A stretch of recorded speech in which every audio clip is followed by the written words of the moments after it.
오늘 함께 나눌 말씀 요한계시록 22장 16절부터 마지막 절까지 교독하겠습니다. 나 예수는 교회들을 위하여 내 사자를 보내어 이것들을 너희에게 증언하게 하였노라. 나는 다윗의 뿌리요 자손이니 곧 광명한 새벽별이라 하시더라. 성령과 신부가 말씀하시기를 오라 하시는도다. 듣는 자도 오라 할 것이요 목마른 자도 올 것이요 또 원하는 자는 값없이 생명수를 받으라 하시더라. 내가 이 두루마리의 예언의 말씀을 듣는 모든 사람에게 증언하노니 만일 누구든지 이것들 외에 더하면 하나님이 두루마리에 기록된 재앙들을 그에게 더하실 것이요 만일 누구든지 이 두루마리의 예언의 말씀에서 제하여 버리면 하나님이 이 두루마리에 기록된 생명나무와 및 거룩한 성에 참여함을 제하여 버리시리라. 이것들을 증언하신 이가 이르시되 내가 진실로 속히 오리라 하시거늘 아멘. 주 예수여 오시옵소서. 주 예수의 은혜가 모든 자들에게 있을지어다. 아멘. 아멘. 아멘. 자, 오늘 요한계시록 22장 16절로 21절 마지막 설교입니다. 오늘 말씀의 제목은 한번 따라해 보겠습니다. 성경의 마지막 마침표는 은혜입니다. 성경의 마지막 마침표는 은혜입니다. 네, 오늘 그 제목으로 하나님의 말씀 전하도록 하겠습니다. 자, 오늘 요한계시록의 마지막 말씀입니다. 2달 동안 우리가 요한계시록을 통해서 받은 은혜가 큽니다. 특별히 요한계시록을 통해서 우리는 경고를 받았지만 그 경고 속에 담겨있는 진정한 본 의미는 이 시대를 살아가는 성도들에게 담력을 주시고 격려를 주시고 위로를 주시고 또 우리가 받고 있는 은혜, 구원의 소망이 얼마나 위대한 것인가를 시간마다 확인했습니다. 저도 요한계시록을 강해를 하면서 말씀을 전하면서 저 개인적으로도 큰 은혜가 있는 2달이었습니다. 여러분, 우리가 계시록을 묵상을 끝내면서 끝이 아니라 이제 묵상을 했으니 여러분 개인적으로도 이 요한계시록을 멀리하지 마시고 또 자주 묵상하시면서 지금까지 받았던 은혜들을 계속 여러분 마음속에 간직하시기를 소망합니다.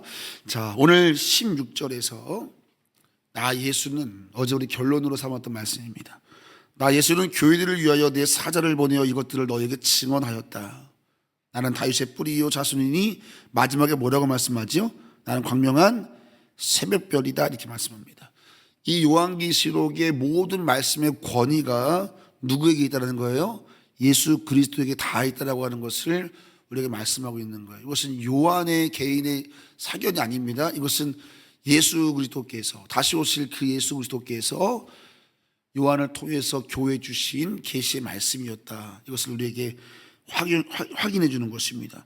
특별히 마지막 부분에서 예수님은 자신을 향해서 나는 새벽별이다 이렇게 소개하고 있는 부분도 중요한 부분인데요. 어둠이 깊어갈수록 별은 반짝이지 않습니까? 어둠이 깊어갈수록 반짝이는 새벽별처럼 종말의 때 마지막 때가 가까울수록 우리 안에 주 예수 그리스도의 은혜가 더욱 선명히 빛나들 줄로 믿습니다. 그것을 오늘 새벽별 이렇게 표현하고 있겠습니다. 자, 그러면 이 마지막 때에 어둠이 짙어질수록 반짝반짝거리는 그 새벽별 같은 은혜, 그 은혜의 내용은 뭘까요? 17절에서 그 내용이 나와 있죠. 17절 말씀 있습니다. 성령과 신부가 말씀하시기를 오라 하시는도다. 듣는 자도 오라 할 것이요 목마른 자도 올 것이요 또 원하는 자는 값없이 생명수를 받으라. 은혜를 말하는 겁니다. 17절에 보니까 원하는 자는 값없이 생명수를 받으라는 겁니다. 목마른 자도 오라, 원하는 자도 오라. 값 없이 그 생명수를 받으라는 것입니다. 자격을 말하지 아니하고 은혜를 선포하고 있습니다. 사랑하는 성도 여러분, 이것이 우리 주 예수 그리스도께서 우리에게 주신 구원의 은혜인 줄로 믿습니다. 목마른 자, 또 필요한 자, 원하는 자, 값없이 나오면 예수 그리스도의 공로가 우리에게 구원의 은혜를 허락하는 줄로 믿습니다. 마지막 때에 이 은혜의 복음이 더욱더 찬란하게 빛날 것입니다. 또 빛나야만 합니다. 자, 그래서 18절은 우리에게 뭐를 경고하고 있습니까? 이어지는 18절에서 우리에게 두 가지를 경고하고 있는 것입니다. 첫 번째는 18절 읽어보겠습니다. 내가 이 두루마리의 예언의 말씀을 듣는 모든 사람에게 증언하노니 만일 누구든지 이것들 외에 더하면 하나님이 두루마리에 기록된 재앙을 그에게 더하실 것이요 첫 번째 경고는 뭐예요? 그 은혜의 말씀에 그 무엇도 더하지 말라는 것입니다. 목사님 더하면 좋은 거 아니에요? 아닙니다, 여러분. 자, 이것은 오늘날 이단들을 경고하는 것과 마찬가지입니다. 오늘날 이단들은 하나님의 진리의 말씀에 무엇인가를 더하여 우리를 자신들의 교리의 종노릇하게 만드는 것이죠. 뭔가 부족하게, 우리에게 부족하게 느끼게 만들고, 값없이 돈 없이 와서 원하는 자는 마시라고 하시는 그 은혜의 말씀이 은혜인데, 찬란하게 빛나야 될 그 은혜의 말씀에 뭔가를 더하여 우리에게 부족하다 말하여 진리 외에 무언가를 더하게 만드는 것, 오늘 그것에 대해서 성경은 경고하고 있습니다. 빛나는 은혜를, 그 빛을 잃어버리게 만드는 거짓 진리들. 바울은 그것을 할례와 목숨 걸고 싸우지 않았습니까? 할례 99%의 은혜, 1%의 할례의 노력이 필요하다 할지라도 나는 내 생명을 걸고 그것을 용납하지 아니한다. 하나님의 은혜를 폐하지 말아라. 그래서 바울은 목숨 걸고 핍박받으며 싸웠던 이유도 바로 그 할례라고 하는 것이 구원의 조건이 된다면 용납할 수 없다. 이것을 위해서 목숨을 다해 싸웠죠. 사랑하는 성도 여러분, 우리의 구원은 오직 은혜로 시작하여 은혜로 마치는 줄로 믿습니다. 믿음으로 시작하여 믿음으로 마치는 것입니다. 오직 하나님이 자기 아들 예수님을 통해서 이루신 새벽별처럼 빛나는 은혜의 복음인 것이지, 거기에 무엇을 더하는 자에게는 오늘 18절에서 뭐를 말씀해요? 두루마리에 기록된 재앙을 그에게 더하겠다. 오늘 이단들의 운명인 여기 있다는 것을 기억하시면 되겠습니다. 자, 근데 여러분 19절에서의 경고는 조금 우리에게 더 적용이 되는 부분이 있습니다. 자, 19절의 경고도 중요합니다. 같이 읽겠습니다. 시작. 만일 누구든지 이 두루마리 예언의 말씀에서 제하여 버리면 하나님이 이 두루마리에 기록된 생명나무와 및 거룩한 성에 참여함을 제하여 버리시리라. 자, 이번에는 말씀을 더하는 자가 아니라 어떤 자를 경고하고 있어요? 말씀을 제하는 자입니다. 자, 이 부분에서는 우리도 조금 민감하게 반응할 부분이 있는 거죠. 우리도 하나님 말씀을 내 나름대로의 연약함으로 인해서 재단할 때가 분명히 있습니다. 진리의 말씀은 A를 말하는데 나는 A는 비슷한데 A-를 말할 수도 있고, 그죠? A-2를 말할 수도 있고, 뭔가 진리의 말씀을 내 삶에 상황화하여서 지켜놓을 때가 있음을 보게 됩니다. 그런데 오늘 19절은 만일 누구든지 이 두루마리의 예언의 말씀을 제하여버리면 하나님이 그 두루마리에 기록된 생명나무와 거룩한 성에 참여함을 제하여버린다는 것입니다. 자, 그러면 여러분 결론은 뭘 말하는 거예요? 우리의 사명, 우리에게 뭘 말하는 거예요? 그 은혜의 복음을 은혜로 지킬 수 있어야 된다는 것입니다. 더하지도 말고 감하지도 말고 예수 그리스도의 새벽별 같은 그 찬란한 은혜의 빛이 찬란하게 빛나도록 보존하라는 것이지요. 사랑하는 성도 여러분, 우리 주님 오시는 그날까지 은혜의 복음이 찬란하게 빛나게 할 수 있도록 우리의 삶으로 그 은혜의 복음을 보존하는 사명 잘 감당하시기를 예수님의 이름으로 축원합니다. 자, 그러려면 어떻게 얘기했어요? 자, 그러려면은, 자, 그래서 오늘 마지막 두 절이 중요한 거예요. 자, 마지막 두 절 읽어보지요. 이것들을 증언하신 이가 이르시되 내가 진실로 속히 오리라 하시거늘 아멘 주 예수여. 자, 마지막에 이런 말씀합니다. 내가 속히 올 것이다. 이런 말입니다. 자, 인내하고 견뎌야 된다 이 말입니다. 자, 그러면서 마지막 마침표가 이렇게 끝납니다. 읽습니다. 주 예수의 은혜가 모든 자들에게 있을지어다. 그래요, 맞아요, 여러분. 이게 정말 중요한 거예요. 마지막 절이 은혜로 끝나잖아요. 자, 이 모든 예언의 말씀, 오늘 이 마지막 우리 주시는 교훈은 뭐예요? 그 은혜를 그 찬란하게 빛나도록 더하지도 말고 제하지도 말고 그 은혜를 지켜야 되는 사명이 우리에게 있습니다.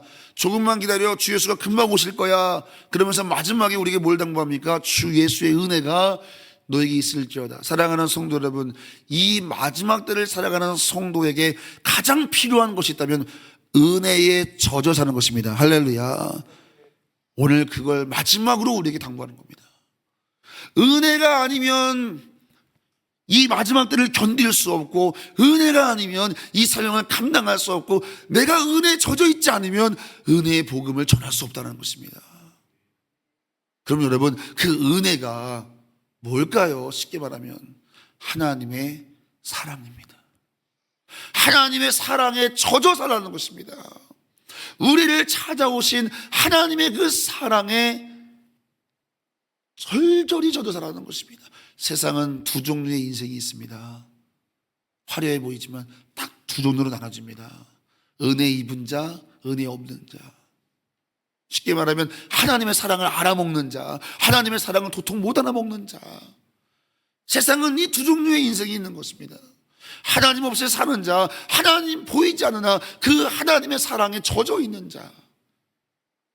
오늘 요한계시록은 우리에게 마지막 때에 그 사랑에, 하나님의 사랑에, 그 은혜에 젖어 살라고 우리에게 말씀하고 있는 것입니다. 성경의 마지막 마침표가 은혜인 이유입니다. 사랑하는 성도 여러분, 우리가 이 마지막 때에 교회로서의 사명을 감당하고 그 은혜를 보존하고 우리가 끝까지 승리할 수 있는 비결은 다른 것이 아니라 우리 주 예수 그리스도의 은혜, 하나님의 사랑에 여러분 젖어 사시기를 예수 그리스도의 이름으로 축원합니다.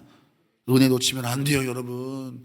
은혜 놓치면요, 나밖에 나올 게 없어요. 내 안에 쓴 거밖에 나올 게 없어요. 내 은혜 충만하면 그 은혜가 내 모든 연약함을 다 눌러줘요. 요즘 청년부 예배 청년부 이야기를 좀 하겠습니다.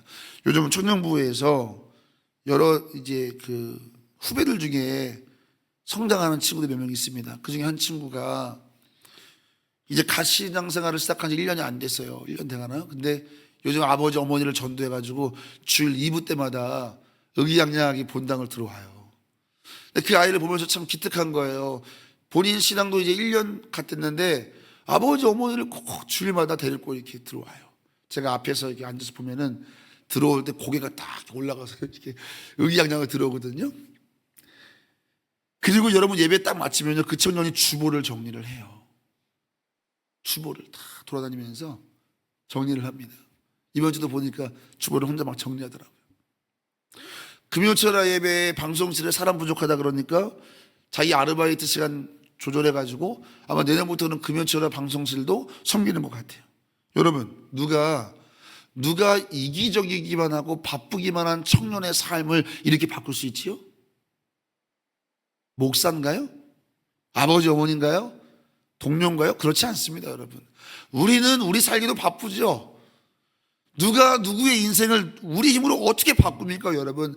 청년의 그 이기적인 삶을, 자기밖에 모르는 그 이기적인 청년의 때에 예배를 마치고 주보를 정리한다. 아버지를 아침마다 깨워서 끌고 온다. 자기 아르바이트 시간을 바꿔서 예배를 섬기려고 한다. 여러분, 이러한 변화는 오직 은혜만이 일으키는 줄로 믿습니다. 하나님의 은혜가 임하면 변화되는 겁니다. 하나님의 사랑이 깨달아지면 이 마지막 시대에도 그렇게 청년들이 변화될 수 있다. 이것을 우리는 보고 있는 것입니다. 오늘도 성령 예배 끝나 보세요. 주보 정리하는 그 친구니까요. 누가 돈을 주는 것도 아닙니다. 누가 알아주는 것도 아닙니다. 똑같이 예배 끝나면 빨리 내려가서 밥 먹고 싶지요. 그런데 내 안에 하나님의 은혜가 그 마음을 붙들어 주는 것입니다. 사랑하는 성도 여러분, 은혜가 임하면, 하나님 사랑이 내 안에 가슴 절절해지면 그냥 좋은 겁니다. 그게 행복한 겁니다. 즐거운 겁니다. 힘들지 않은 겁니다. 땀 흘리고도 감사한 겁니다. 이런 은혜가 여러분 가운데 있기를 예수님의 이름으로 축원합니다. 주 예수의 은혜가 모든 자들에게 있을지어다. 아멘. 이 은혜가 없으면 사람 소리만 나오는 것입니다. 가위질 하나 해도 힘든 겁니다. 왜 우리만 가위질하고 있냐고 불평하게 되는 겁니다. 근데 은혜가 있으면 추운 겨울야 교회 마당을 쓰면서도 찬양을 흥얼거리는 것입니다. 여러분, 2025년 어떤 힘으로 달려오셨습니까? 내 힘입니까? 은혜의 힘입니까? 저는 오늘 이 마지막 날 새벽 재단에 나온 여러분들 모르긴 몰라도 여러분의 삶에 하나님의 은혜가 이만큼 넘친 줄로 믿습니다. 얼마나 감사합니까? 2025년 마지막 새벽 예배에 나온 여러분들이 얼마나 복된 인생입니까? 이만큼 하나님의 은혜가 여러분까지 넘친 거 아닙니까? 누구보다 감사할 사람이 우리 아니겠습니까? 오늘 말씀을 그래서 이렇게 맺기를 원합니다. 여러분, 은혜에 젖어 살아야 됩니다. 그러려면 기도와 말씀이 제일 중요한 것입니다. 기도와 말씀은 영적인 소통인 것입니다. 하나님과 우리의 깊은 교제인 것입니다. 우리가 왜 말씀 묵상하고 우리가 왜 기도하지요?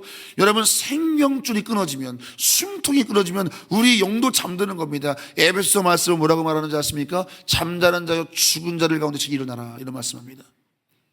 우리는 죽어 있지는 않습니다. 근데 죽은 자들 가운데서 잠들어 있는 자들이 있다는 것입니다.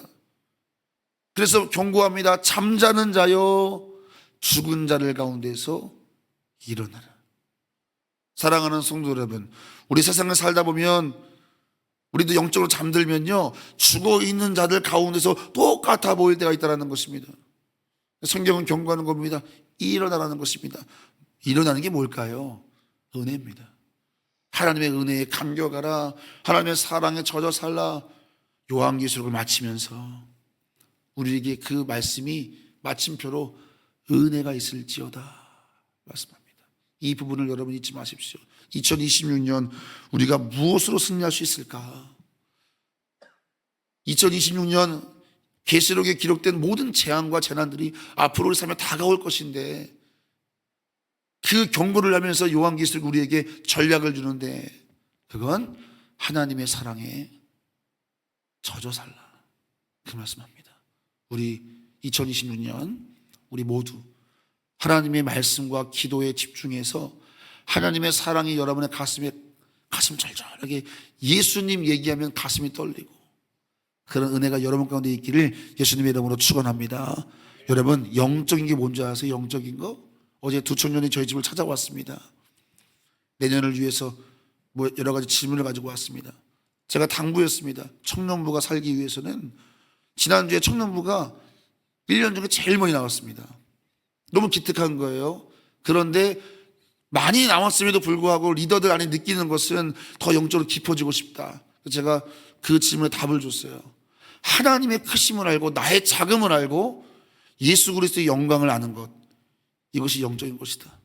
그러면 뭘 해도 감사고 너희에게 뭘 이야기해도 은혜가 될 것이다. 그러나 하나님의 크심을 모르고 나의 작음을 모르고 예수의 영광을 모르면 우리는 성경의 주변에만 머물게 될 것이다. 여러분, 은혜가 여러분 가운데 있기를 원해요. 하나님의 크심을 알고 나의 작음을 알고 그 크시고 작은 나를 하나님과 만나게 하신 예수의 영광을 보게 되면 세상 그 어떤 것도 우리를 쓰러뜨리지 못합니다. 그 은혜가 여러분 가운데 있기를 예수님의 이름으로 축원합니다. 기도하겠습니다. 1,000번째 우리 하겸이, 하이리, 아랑이, 우리 이시미 청년 1,000번째 드립니다. 감사 예물이 있습니다. 새벽 제단을 붙드신 주님, 2026년 새벽에 더 큰 부흥을 주옵소서. 성기 목사 예물 드립니다. 기도하겠습니다. 하나님 감사합니다. 오늘도 2025년 마지막 1,000번째 예물을 주께 올려드리오니 하나님 받으시고 2026년에도 감사의 제목이 끊이지 않게 하여 주시옵소서. 오늘 들어진 기도 제목처럼 2025년 새벽 제단에 주신 은혜 감사를 드립니다. 2026년에는 이 새벽 제단에 주님 기도의 용사, 기도의 동역자가 50명이 넘어가는 은혜를 허락하여 주시옵소서. 은혜를 허락하여 주옵소서. 우리 모두 은혜가 우리의 삶에 충만하기를 원합니다. 주 예수 그리스도의 은혜가 모든 자에게 있을지어다. 이 말씀의 주인공 되게 하여 주옵소서. 예수님의 이름으로 축복하며 기도하옵나이다. 아멘.